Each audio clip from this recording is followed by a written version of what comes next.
আপনারা দেখছেন তারাপীঠ টিভি, সর্বদা সত্যের পথে। বন্যা পরিদর্শনে গিয়ে উল্টে গেল বোট, ঘোলা জলে হাবুডুবু জেলা শাসক, সাংসদ, বিধায়ক। কুয়ে নদীর জল বেড়ে ভয়ঙ্কর বন্যা পরিস্থিতি বীরভূমের বিস্তীর্ণ এলাকায়, আর তা পরিদর্শনে বেরিয়ে লাভপুরে বোট উল্টে জলে পড়লেন প্রশাসনিক আধিকারিকরা। বন্যা পরিস্থিতি খতিয়ে দেখতে গিয়ে বিপত্তি, বোট উল্টে জলে পড়ে গেলেন জেলা শাসক ও 2 সাংসদ সহ 13 জন। গ্রামবাসীদের তৎপরতায় কোনো ক্রমে প্রাণে বাঁচেন সকলে। কুয়ে নদীর বাঁধ ভেঙে প্লাবিত প্রায় 15টি গ্রাম। বিচ্ছিন্ন গ্রামগুলিতে বোটে করে লাইফ জ্যাকেট ছাড়াই চেপেছিলেন সকলে। জলের ঘূর্ণিপাকে পড়ে উল্টে যায় বোট, তাতেই জলে পড়ে যান বোটে থাকা প্রশাসনিক আধিকারিকরা। বুধবার বন্যা পরিস্থিতি খতিয়ে দেখতে লাভপুরে যান বীরভূমের জেলা শাসক বিধান রায়, রাজ্যসভার সাংসদ সামিরুল ইসলাম, বোলপুরের সাংসদ অসিত মাল, লাভপুরের বিধায়ক অভিজিৎ সিংহ সহ 13 জন। একটি বোটে চড়ে জলমগ্ন এলাকাগুলি পরিদর্শনে যান তারা। কিছুটা যেতেই জলের তলায় থাকা গাছে ডালের আঘাতে বোট বন্ধ হয়ে যায় মাঝ জলে, তারপরে উল্টে যায় সেটি। জলে পড়ে যান সকলে। দূর থেকে দেখতে পেয়ে জলে ঝাঁপিয়ে পড়েন গ্রামবাসীরা। তাদের তৎপরতায় কোনো ক্রমে প্রাণে বাঁচেন জেলা শাসক, সাংসদ, বিধায়ক। আপাতমস্তক ভিজে গিয়েছেন সকলে, তবে বন্যা পরিদর্শনে গেলেও কারো লাইফ জ্যাকেট ছিল না। এই বিষয়ে লাভপুরের বিধায়ক অভিজিৎ সিংহ বলেন, মাঝ জলে গাছের ডাল লেগে যায়, সেখানে জলটা পাক খাচ্ছিল, সেই পাকে পড়ে বোটটা উল্টে যায়, সবাই জলে পড়ে যায়। গ্রামবাসীরা ছুটে এসে বাঁচায়, প্রাণে বেঁচে গিয়েছি, সবাই সুস্থ আছে, ভালো আছে।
যেতে যেতে এখানে একটা বাঁশ ঝাড় আছে, বন্ধ হয়ে যায় মেশিনটা, আমাদের স্পিড বোটটা বন্ধ হয়ে গেল।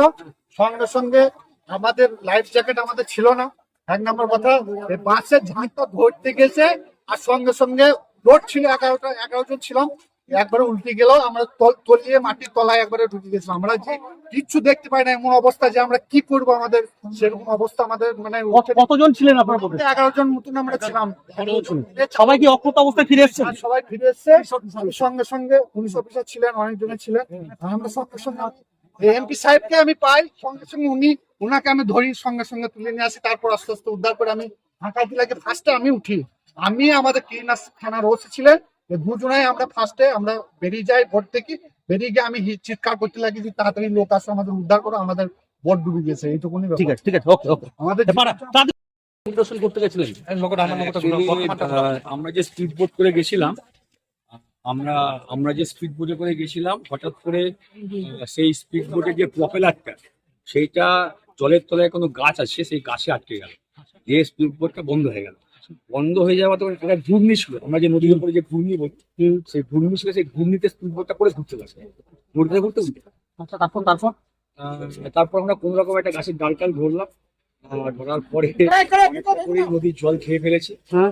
এবং তারপরে আস্তে আস্তে সবাই সবাইকার সঙ্গে হাতে হাতে যোগাযোগ করলো, এবং তারপরে গ্রামের লোকরা ছুটে গেল, তারা তাড়াতাড়ি জলে নামলো এবং দড়ি দিল, আমাদের দড়ি ধরে জায়গা ছিল। কিন্তু অ্যাকচুয়ালি যখন হয়ে গেল, মানে যখন ঘূর্ণিতে পড়ে গেল বোটটা, বোটটা বন্ধ হয়ে গেল, যেহেতু ওই গাছের তলাতে ওই মাটি মানে জলের তলাতে একটা গাছ ছিল, গাছের জন্য বোটটা চললো না। এই মুহূর্তে কেমন আছেন? সুস্থ আর সামিনুল দা, আপনি কি অভিজ্ঞতা, মানে কি করে হলো? এরকম তো ওখানে আমরা গাছের জন্য ফেসে গেছিলাম, ওখানে সবাই তলিয়ে গেছিলাম, গ্রামের লোক ছুটে এলো এবং ছিল একটা গাছ চলে এলো, সবাই গাছ থেকে ধরে যতজন ছিলাম আমরা 12 জন, এমপি জেল ছিলেন, দানাদার ছিলেন, এখন প্রাণে বাঁচলেন, এরকম ব্যাপার বলতে পারছি। ঠিক আছে, অসুবিধা করিনি। কিভাবে হয়েছে? তারপর একদম ভিজকা দিয়েছে, আমরা সবাই পাল্টে মেরে গেলাম। এবার জলে পড়ার পরে আমি তো সাঁতার জানি, কিন্তু জলে পড়ার পরে এত কারেন্টে পড়েছি, তলিয়ে যাচ্ছি একদম, মানে মৃত্যুর শিওর হয়ে গেছে আর কি। যে তখন তার অন্য কিছু করার নাই, তলিয়ে যাচ্ছি, নিয়ে এপাশ ওপাশ করতে করতে একটা ডাল পেয়ে গেলাম। ওই ডালটা পাওয়ার পরিপ্রেক্ষিতে তখন আমি আস্তে আস্তে একটু দেখে উঠতে পারলাম আর কি। তারপর ডালটা পেয়েছিলাম বলে, নাহলে কি করে দুর্ঘটনাটা ঘটলো অসুবিধা? আসছিলাম আস্তে আস্তে কারেন্টের কাছাকাছি চলে এসেছিল, নিয়ে ওই টানতে গিয়ে আরাম করে কারেন্টের ওখানে পড়াতে সব উল্টে যাওয়ার পরিপ্রেক্ষিতে সব পড়ে গেল, আমরাও পড়ে গেলাম। কিন্তু পড়ে যাওয়ার পর তো আমরা সাঁতার জানি, কিন্তু এটা কোনো কাজে লাগেনি। এই কারণে এবার কারেন্ট সাথে দিয়ে আমি নিচে তলিয়ে যাচ্ছি। তাহলে আমি ভাজবো কে কে ছিলেন? আমি ছিলাম, আর আমাদের সুজিত রায় ছিলেন, তরুণ চক্রবর্তী ছিলেন, এমপি সাবিরুল ইসলাম, এমপি সাহেব সামিরুল সাহেব ছিলেন। হ্যাঁ, আমরা ছিলাম প্রায় 10 থেকে 11 জন ছিলাম। হ্যাঁ, ইনিও ছিলেন। ঠিক আছে, নিয়ে যাও।